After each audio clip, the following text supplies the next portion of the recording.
Você verá como uma possessão de verdade acontece. Esqueça tudo o que foi dito. Aqui eu irei te mostrar as 3 fases que ocorrem para a entidade finalmente tomar conta do seu corpo. E acredite, eles tentam invadir sua mente a todo momento. Além disso, eu irei lhes mostrar as 5 regras espirituais que permitem a possessão ocorrer e como não ser vítima desses monstros. Retirados de depoimentos de padres exorcistas e nos livros espíritas, eu lhes contarei uma história de terror fictícia, mas que todos os acontecimentos espirituais são reais e podem acontecer com você ou alguém que você ama. Eu sou o roteirista e essa é a Casa do Terror, onde você se entretém com grandes histórias, mas que possui ensinamento verdadeiro da espiritualidade. Se inscreve no canal, que no fim do vídeo eu vou te mostrar quem é o líder de todos esses obsessores. Senhoras e senhores, eu lhes apresento a possessão demoníaca.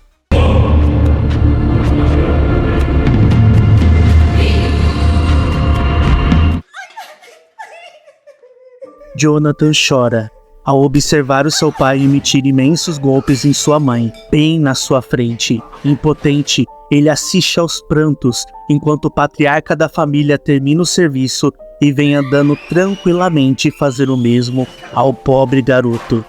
Hematomas e feridas eram comuns nos corpos de mãe e filho.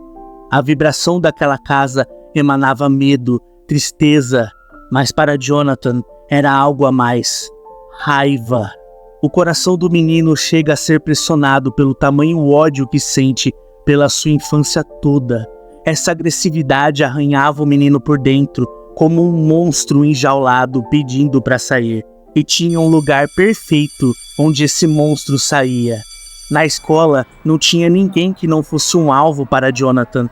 Ele batia em alunos extrovertidos, tímidos, altos, baixos, bonitos ou feios. Ele só não fazia nada às garotas, pois só covardes fazem isso. Na sua mente, era como se todos os meninos fossem tornar o seu pai. A escola nada fazia, apenas advertências e convocações dos pais, que nunca iam. Existia um grupo de garotos que seguiam Jonathan como um líder. Eles tinham muita maldade e amavam ver o circo pegar fogo, aplaudindo e ajudando em tudo que o seu líder queria. Jonathan era soberano naquela escola e não tinha ninguém que batesse de frente com ele. Até ele chegar. Seu nome é Samuel, sempre andando com capuz e de cara fechada. Em sua face, a expressão é séria, tomada por ódio. O menino se mudou recentemente para o mesmo bairro de Jonathan. Seu pai não fazia nada contra sua mãe, até porque a mesma fugiu para nunca mais ser vista. Seu pai nunca lhe encostou a mão, ele fazia pior. Quando enchia a cara de álcool todos os dias, ele o golpeava com as piores palavras que um menino poderia ouvir. Foi no intervalo que ambos, de classes diferentes, se trombaram, e foi quando o ódio dos dois se chocam. A turma fica em silêncio, o clima de tensão se multiplica. Após troca de insultos, ambos decidem resolver tudo na saída da escola, a algumas quadras dali. A batalha foi marcada, os boatos se espalham e todos estavam ansiosos para esse evento. O maior problema é que não eram apenas os vivos que estavam aguardando. A vibração energética daqueles dois era puro ódio, atraindo para a festa os mais diversos seres que iriam assistir de camarote, e alguns deles com certeza iriam se intrometer nessa briga, para deixar ela bem mais divertida. E com isso, temos a primeira regra. Regra número 1, a lei da atração. Todos os seus pensamentos, sentimentos e emoções emitem vibrações energéticas que vão atrair pessoas e seres espirituais que vibram igual. Se você produzir pensamentos negativos, vai atrair os obsessores que vão tentar te dominar. Apesar de ser difícil no mundo de hoje, precisamos cada vez mais focar em ter pensamentos positivos, gratidão, amor, esperança, força e determinação. Abomine o ódio, o rancor, a mágoa e desejo de vingança, pois isso vai fazer com que você pareça um farol a eles e virão o máximo possível para cima de você. A hora finalmente chegou. A poucos passos da entrada da escola, Vários alunos estavam fazendo uma rodinha em volta dos dois garotos. Os dois se encaram próximos ao portão de saída da escola. Faz 5 minutos que as crianças saíram e mesmo com os burburinhos, professores e inspetores fingiram não ver. Afinal, da porta da escola para fora já não é problema deles. Jonathan sentiu calafrio, porque seu adversário era confiante, tinha um bom porte para um garoto da sua idade. Será que mesmo na escola, o lugar onde ele descarrega seu ódio, ele irá apanhar? Não.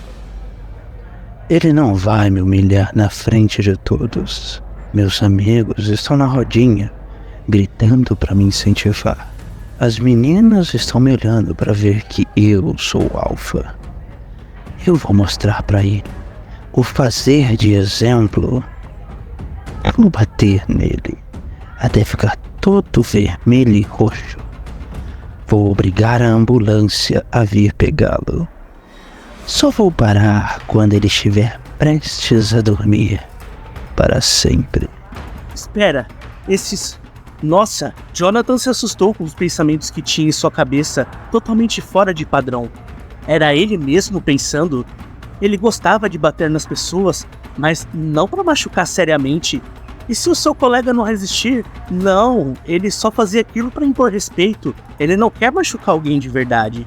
Ao encarar Samuel, percebeu que o menino também se mostrava perturbado, encarando o chão e balançando a cabeça, como se estivesse tentando espantar algum pensamento. Mas quem disse que não te trará respeito? Ele é como o papai. Olha para ele. No futuro, ele vai fazer como o papai. Todos são como o papai. E se eu quero nunca mais me machucar de novo, eu devo ir além. Jonathan foi pra cima com uma ira absurda, fazendo até mesmo o garoto confiante recuar. Os olhos do menino se arregalaram antes de se fechar com um imenso golpe que levou, arrancando líquidos vermelhos de seu nariz. O menino caiu no chão, e quando viu aquilo, Jonathan se sentiu como um deus, um rei, um soberano punindo seu lacaio rebelde. Sim, era gostoso, era divertido. Ele só parou quando adultos, moradores próximos, interferiram, salvando Samuel, que já estava completamente entregue e irreconhecível. Jonathan gargalhava de alegria, pois ele via o olhar de medo de muitos, o de admiração de alguns e até de algumas meninas, que o encaravam com uma certa malícia. Samuel foi levado às pressas ao hospital. Tudo isso porque ele entendeu a segunda regra. Regra número 2. Não são os seus pensamentos. Quando um obsessor tenta falar no seu ouvido, sempre vai parecer que aquilo é um pensamento próprio seu. Por isso, vigie sempre, conheça a ti mesmo, e entenda o que é um pensamento externo tentando te invadir e o que é verdadeiramente você. Geralmente isso acontece em momentos de agonia, solidão, frustração e imenso pesar, que é a hora onde você está mais debilitado e vulnerável. No hospital, Samuel tem um dos olhos fechados e inchaço, faixas e ataduras por todo o seu rosto. Mas ainda assim, mesmo com seu único olho, ele viu seu pai, aos prantos, entrando no quarto e indo direto abraçar o menino. Os dois então se abraçam, e Samuel jurou a seu pai não usar de sua força para o mal, e seu pai jurou enfrentar o demônio do vício para seu filho. Apesar de tamanha raiva da vida, Samuel disse não àquela voz que ordenou tirar até a última gota de Jonathan, não abrindo suas energias para o mal, não dando brecha, não dando abertura. Porém, Jonathan disse sim, e agora sente que pode fazer o mundo queimar. E graças a essa abertura, Jonathan irá para a fase 2.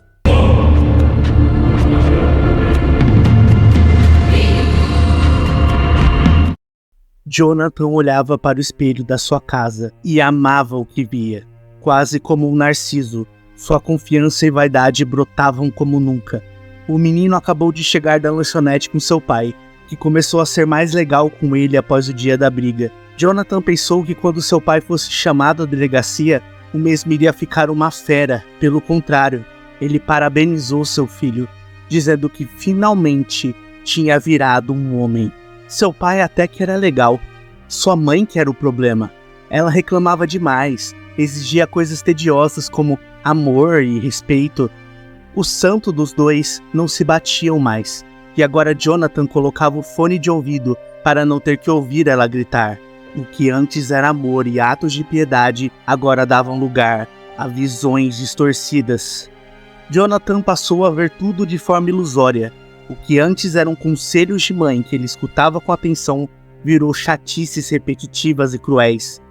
O que antes era um cafuné capaz de expulsar todos os seus pesadelos, agora era uma melação nojenta. Sua mãe era chata, seu pai é que era a vítima.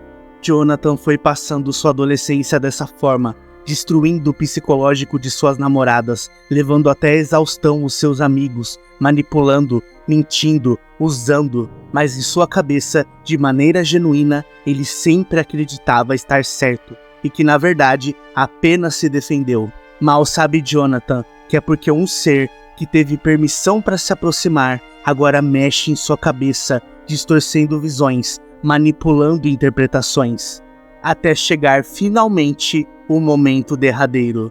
O pai de Jonathan o levou a um homem cuja expressão era macabra e intimidadora. O menino tremeu-se inteiro ao ver aquele ser imenso, mas fingiu não ligar. Era o gerente do trabalho de seu pai. Jonathan recebeu uma proposta de emprego e, se fosse um bom funcionário, ganharia até mesmo seu pequeno brinquedo de ferro com 12 balas. E o direito de, um dia, ter sua própria equipe, poder, vindo da mais pura corrupção. Sobre a motivação energética desse ser, Jonathan aceitou.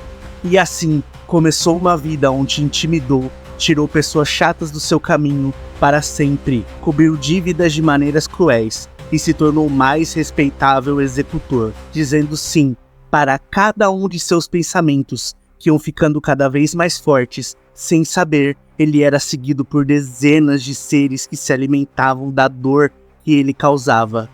Até que finalmente a entidade conseguiu chegar até a tão temida fase 3.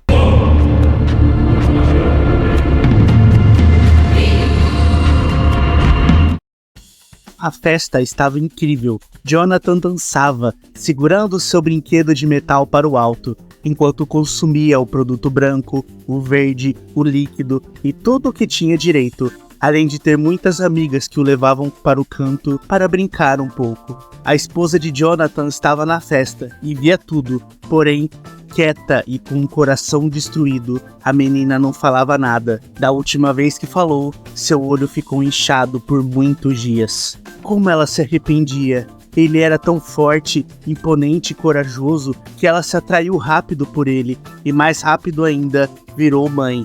Ele assumiu, disse que iriam formar uma família, mas Jonathan só dava atenção pro garoto quando era para gritar. Com o menino, ele quis fazer diferente, não ia relar a mão no garoto como fez seu pai, e disso Jonathan se orgulhava. Claro que chamar o garoto de imprestável, lixo, verme inútil, projeto mal feito e até mesmo propaganda ambulante de camisinha fazia com que o menino preferisse apanhar de todas as formas do que receber golpes tão duros vindo de palavras. Mas para Jonathan, ele estava sendo um excelente pai. A festa acabou e quando o casal voltou para casa, pagaram a babá que cuidou do menino de apenas 7 anos e foram dormir. Jonathan estava quimicamente tomado, mas ainda assim se sentia extremamente cansado. Não importava quanto tempo dormisse. Era como se nunca descansasse de verdade e suas energias fossem drenadas. No banheiro, vomitou novamente e mais uma vez saiu o líquido vermelho, assim como em suas fezes, assim como na sua urina. A entidade que o acompanha, mais poderoso do que nunca, comanda agora cada segundo de sua vida e, enfim, exauriu de seu fantoche até onde podia. Agora está na hora da brincadeira final. Quando Jonathan foi dormir, teve pesadelos, tossiu, ficou mal, até que acordou. E quando abriu os olhos, finalmente ele o viu. Sentado em cima de seu corpo, com a mão em seu pescoço, gargalhando e rindo. Pedi a mulher e o garoto. A mulher e o garoto. Não, esse pensamento é maluquice. Jamais iria ferir sua família. Ele amava o menino, sua esposa. Apesar de todas as brigas e traições, é a sua esposa. Sua mulher é quem quer tudo até a morte. Não, por que ele está pensando isso? Mas então o pensamento deixou de existir, virando uma voz externa. O ser maquiavélico gargalhava, dizendo que era tarde demais, pois a vida toda o alimentou, cedeu a todas as suas ordens. Agora ele é seu escravo. Jonathan tentou gritar, mas sua voz não saiu. Se remexeu, mas não moveu um músculo, até que finalmente o homem fica sentado na cama, completamente possuído. Nada de luzes se apagando, gritos, urros, não houve objetos sendo lançados ou qualquer sinal de que o homem estava tomado. Apenas um olhar fixo, sem piscar, com as pupilas extremamente dilatadas. E foi com essa expressão que ele se virou para o lado da cama, onde a mulher de Jonathan adormece, a sua próxima vítima. A criatura que estava sob posse do corpo de Jonathan já sabe o que vai usar, contra quem vai usar e como vai fazer. Levantando da cama, a entidade caminha lentamente, os passos inaudíveis, indo até a cozinha. Pega na gaveta um facão. Sua expressão era um enorme sorriso ao analisar a lâmina. Papai, está tudo bem? Então a entidade olha para trás, no corredor, vendo um menininho de apenas alguns anos de vida. Jonathan olhava tudo, como se estivesse sonhando, a visão meio turva, olhando como se estivesse perto, mas ao mesmo tempo distante. Dentro de si, sentia uma agonia enorme, mas não conseguia se mexer ou gritar, como se estivesse preso em um caixão, fechado a 7 palmos de terra. O ar era pouco, mal conseguia respirar. Jonathan viu quando a entidade, apenas sorrindo, pegou a mão do menino e caminhou junto dele. O rapazinho entendeu como uma ordem para acompanhá-lo. A entidade entrou no quarto, colocou o garoto sentado na poltrona que ficava à frente da cama e com uma arma em mãos foi até a mãe dele. O que o menino viu ficará para sempre em sua memória. Gritando de choro, o rapazinho não conseguia se mover, apenas olhar a tudo aquilo, sua mente se fragmentando em traumas e desespero. Jonathan grita para que sua mente acorda. Ele queria acordar, ele estava tendo um pesadelo, era um pesadelo. Assistindo a tudo como um telespectador e o ator principal ao mesmo tempo. Ele sente suas mãos fazendo o trabalho, ele não quer, mas ele faz do mesmo jeito, como um transe, como se não soubesse mais distinguir a realidade. Então ele encara o menino, os olhos vermelhos, e gargalha. O garoto chora, mas sua força se esvaiu. Tão pequeno, ele congelou e agora vê seu pai, com aquela parte metálica afiada em punhos, levantando e se aproximando do menino. Até que a porta da frente da casa é arrombada. Regra 3. De conselhos a ordens. Quanto mais você escuta aquele pensamento obsessor, mais difícil fica de não obedecer, se tornando cada vez mais uma ordem enraizada. Essa ordem vira um hábito, e assim como todos os hábitos, você mal percebe que está fazendo. O homem saía dos Alcoólicos Anônimos, e mais uma vez, ele viu a viatura da polícia ali parada. O homem então sorriu, ao ver Samuel, seu filho que tanto se orgulha em ter, com a farda e fazendo barulhos com o carro. Ele entra no local e mais uma vez os dois conversam sobre a vida, enquanto Samuel leva seu pai de volta para casa. A vida dos dois nunca foi fácil. Seu pai teve recaídas, houveram momentos em que a promessa de ambos parecia ser quebrada, mas apesar das dores, se mantiveram firmes. Samuel limpava todos os equipamentos da academia, e isso fez com que o seu patrão deixasse que o rapaz descontasse sua raiva na musculação e nas artes marciais. Aquela surra não impediu Samuel de continuar se envolvendo em brigas, pelo contrário, isso só piorou. Porém, todas as brigas que ele se meteu foi para dar uma lição em valentões, defendendo pessoas inocentes. Um dia, um policial foi chamado à escola, a mesma escola que Jonathan parou de estudar, e quando ficou sabendo de Samuel agindo como justiceiro, gostou do rapaz, se aproximando dele, dando dicas e instruções. Quando esse policial se aposentou, Samuel já era um recruta, e com isso, prometeu a seu grande mentor que jamais iria negar ajuda a nenhum inocente. Hoje, Samuel é respeitado em sua profissão, Como ocorre todas as quintas, o policial leva seu pai até a porta da casa. Os dois se despedem com um longo e ótimo abraço e o homem volta às ruas para fazer suas rondas. O que fazia ele ser um policial excelente era que uma intuição sempre o seguia. Quando teve aqueles pensamentos ruins, ele prometeu a si mesmo que não desejaria mais o mal de ninguém. Então, ele começou a sentir algumas coisas estranhas. Era um calafrio gostoso que o deixava calmo nos momentos de ação e adrenalina. O dava forças, uma intuição que era como sua segunda voz, trazendo a ele calma, força, mas também capacidade de agir de forma justa. Mesmo entre os delinquentes, ele era tratado com um certo respeito, pois agia de maneira calma, conversava e agia como um deles, mostrando entender que cada um ali passava. Foi essa intuição que fez seu coração acelerar, e ele simplesmente virou à direita, saindo de sua rota. Algo em sua cabeça o fez remeter à sua antiga casa, o seu bairro, onde ele se mudou logo depois da briga, pois ali o ambiente era propício ao álcool para o seu pai e a brigas para si mesmo. A central tentou falar com o rapaz, usando a rádio para perguntar o porquê dele sair da rota, até que a mesma mulher informa que uma denúncia de gritos e gargalhadas macabras estão sendo ouvidas perto de onde ele estava. Com a confirmação, Samuel acelera o carro até finalmente chegar na casa, onde o choro de uma criança, aos berros, pode ser ouvido. Algo em si entendeu que deveria pular o protocolo, e localizando a porta da casa, com uma força sobrenatural, ele arrebenta a porta ao entrar. Apressando os passos, ele vai até o fundo da casa, onde o quarto fica. Ao chegar, ele se depara com a cama toda encharcada e a pobre moça, ainda jovem, desencarnada. Ao olhar para a poltrona, ele vê um garoto olhando para o fundo do quarto, como se visse um fantasma. Então sai de lá Jonathan, como uma aparição, cravando a faca no ombro de Samuel, que atira na barriga do adversário a queima-roupa.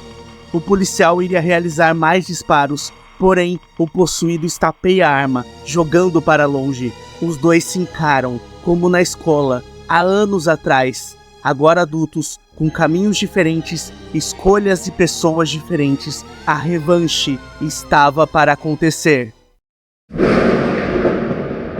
Regra 4. Mentes conjuntas. O obsessor e você pensam como um só. Não precisa mais soprar em seu ouvido. Vocês possuem a mesma intuição e a partir daí, ele te domina completamente. Por anos o obsessor ficará em seu ouvido, tentando te dominar como um fantoche, uma marionete. Quanto mais vezes você o escutar, mais difícil fica de parar de seguir suas ordens.